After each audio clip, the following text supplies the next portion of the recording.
Hello, hello, hello. Ẹ̀yin èèyàn mi. Ó ga ò.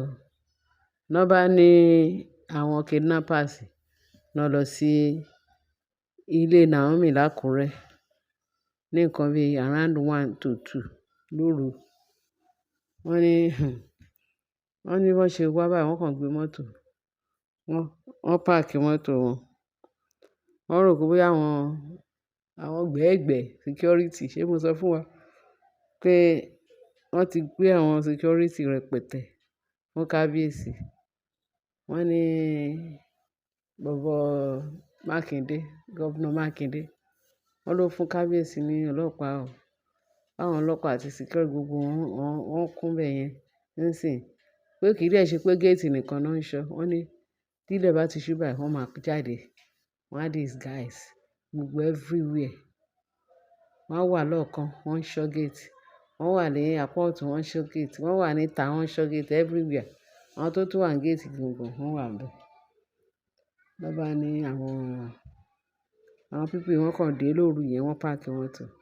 Bọ́n ṣe bọ́lẹ̀ around 1 and 2 lóru. Pé wọ́n bẹ̀rẹ̀ sí ní sọ fún security. Wọ́n ní kí security ṣí gate. Security ní kí ló ń ṣẹlẹ̀? Kí ló dé níbo lẹ̀ ń lọ lóru yìí? Wọ́n wá ní kó ṣílẹ̀kùn, wọ́n bẹ̀rẹ̀ sí ní pariwo mọ́ security yẹn. Wọn ò dẹ̀ mọ̀ pé àwọn kan wà ní gbangba níta. Wọ́n fi pé gbogbo wọn wà ní inú compound. Wọ́n ní ibi tí wọ́n ti ń sọ, wọ́n ti ń ṣe gbìgbìgbì, tí wọ́n ṣe gẹ̀gẹ̀gẹ̀gẹ̀, tí wọ́n ṣe gbìgbìgbì. Wọ́n sọ pé ibi tí wọ́n ti ń sọ̀rọ̀ ṣáá ni. Pé tó bá ṣílẹ̀kùn yẹn, àwọn máa gun ẹ̀ down. Àbó mọ̀ pé àwọn wá àwọn mẹ́ta yẹn wá. Àwọn mẹ́ta náà wá. Wọ́n fẹ́ kidnap wọn. Ìyẹn wá ní wọ́n ní in fact wọ́n ní tẹ bá dé ibẹ̀ lánàá. Ẹni tẹ bá gbọ́ ibẹ̀ yẹn lánàá. Wọ́n ní ìròyìn tó àfojú bá èrò ariwo gè lánàá. Wọ́n ní ibi tí wọ́n ti ń ṣe, wọ́n yìnbọn sókè, wọ́n fi pé bóyá bọ̀bọ́ yẹn máa ṣí gate fún wọn. Wọ́n ní bó ṣe yìnbọn sókè báwọn tó wà lọ́ọ̀kan àwọn security tó wà níta. Wọ́n kàn fún ìkan nínú wọn níbọn. Àfi gbogbo àwọn gun ẹ̀ down. Wọ́n náà gun ẹ̀ down straight. Wọ́n padà. Pé àwọn kan tó bẹ̀rẹ̀ sí ní yìnbọn. Thank God wọ́n ní kò sí ẹni tí ìbọn bá nínú àwọn ọlọ́pàá tí Ṣèyí Mákindé fún Naomi. Pé security nísìnyí tí wọ́n bá dé ọ̀dọ̀ Naomi, pé security, live security gbágbágbá. Àwọn strong one. Pé kí wọ́n ṣe àwọn security oníjẹ̀kọ̀jẹ̀kọ̀. Pé bẹ́ẹ̀ tí a dúpẹ́ lọ́dọ̀ Ọlọ́run pé nínú àwọn ọlọ́pàá yẹn, wọn ò fún ìbọn bá ẹni kankan nínú àwọn ọlọ́pàá yẹn. Pé ṣùgbọ́n wọ́n pa ìkan nínú àwọn security, wọ́n pa ìkan nínú àwọn kidnappers yẹn. Wọ́n ní before you know it, ó ju bó lọ ìyá mi. Wọ́n sálọ. Everybody ti bẹ̀rẹ̀ sí ní pariwo ó lé. Wọ́n ṣe wá bọ́ọ̀lù. Àwọn ìkan tó lọ bá ní gate tó sọ pé ìyẹn ló wá sọ fún wọn pé wọ́n ṣe bẹ̀rẹ̀ sí ní argue ni. Pé àwọn threat pé wọ́n wá kó àwọn ọmọ ẹ̀. Níbi tí wọ́n ti ń sọ̀rọ̀ ṣá ni wọ́n ní kó lọ ká àwọn mẹ́ta wá nǹkan tó ń sọ. Wọ́n ní kó lọ kó. Wọ́n ò tí ẹ̀ tí wàá sọ ẹni tí ó rán wọn. Wọ́n ní nǹkan tó wá dùn security jù ni pé tó wá pé wọ́n ò tí ì pa àwọn gun yẹn down. Pé tó wá pé yẹn jà poró pé ìyẹn gan ni ìbá ti sọ fún wọn pé ẹni báyìí ló rán wọn, ẹni báyìí ló rán wọn. Pé kò wá yè. Wọ́n ní bó ṣe sún wọn bá ó ti gbẹ́mìí mì. Ó kún fèéfèé. Wọ́n ní kudos fún àwọn tí Mákindé tó send sí gate Naomi. Àwọn security tí Ṣèyí Mákindé fún Naomi pé wọ́n ṣiṣẹ́ takuntakun o. Nítorí pé wọ́n pa ìkan nínú àwọn kidnapper. Pé bẹ́ẹ̀ tí wọ́n ti sálọ. Báwọn kidnapper kan ní wọ́n ti sálọ. Gbogbo àwọn tó kù sálọ. Pé bẹ́ẹ̀ tí wọ́n pa ìkan nínú wọn. Ǹjẹ́ kì í ṣe wonderful eléyìí? Tó bá pé àwọn security tí ò ń gbébọn, àwọn security gbẹ́gbẹ́. Torí ẹ̀ la ṣe ń sọ fún kábíyèsí pé àwọn security tó jìnnà tó múná dóko ní kí kábíyèsí múlẹ̀ kan fi máa ṣọ́ Naomi. If at all tí Naomi bá lọ tọ̀ kán sìn lọ, tó bá fẹ́ lọ sí tọ́lẹ́ẹ̀tì kán sìn lọ, if possible tó bá fẹ́ wẹ̀ kán sìn lọ, tó bá ń jẹun kí security wà lẹ́gbẹ̀ẹ́, bó ṣe yẹ kó rí nìyẹn. Ṣé tí ò bá jẹ́ àwọn ìbejì yẹn ká àbí àwọn ìbẹta ká kábíyèsí lára, ṣé irú eléyìí ṣe ìbá happen? But a dúpẹ́ lọ́dọ̀ Ọlọ́run pé Ọlọ́run ti win àwọn eléyìí fún wa ná, fún Naomi. Olúwa ṣeun.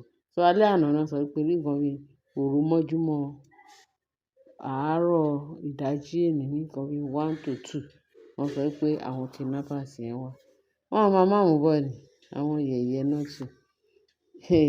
Ìta tún gbọ́ ni pé wọ́n ní ṣe ni olórí Ashley ó lọ mú ẹjọ́ Queen Naomi, ó lọ sue ẹ̀ sí kóòtù, ó sue Naomi sí kóòtù níbi sẹ́ǹsì pé wọ́n wá bèèrè kí ni ìtumọ̀ nǹkan tó fi wá sue Naomi ẹni ẹlẹ́ni sí kóòtù.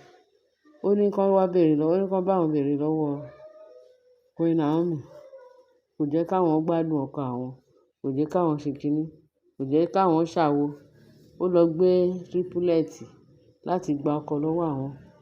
Ó wá ní wọ́n pé wọ́n rí ibi tó ti lóyún rí, wọ́n rí ibi tó ti ṣe kinní rí o.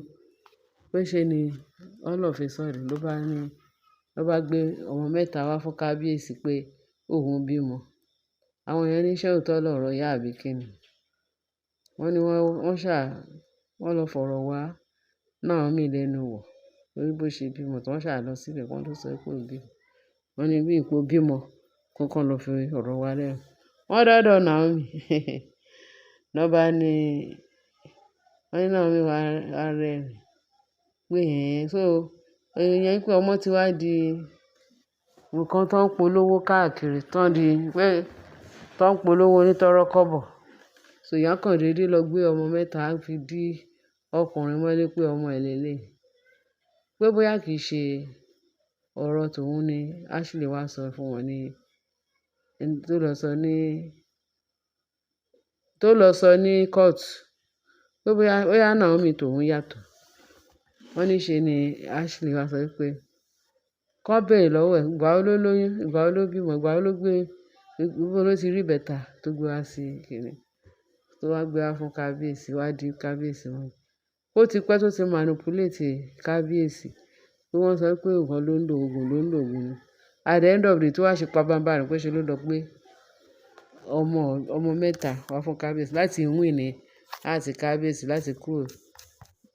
láti mú ọkàn kábíyèsí kúrò ní ibi tí àwọn wà.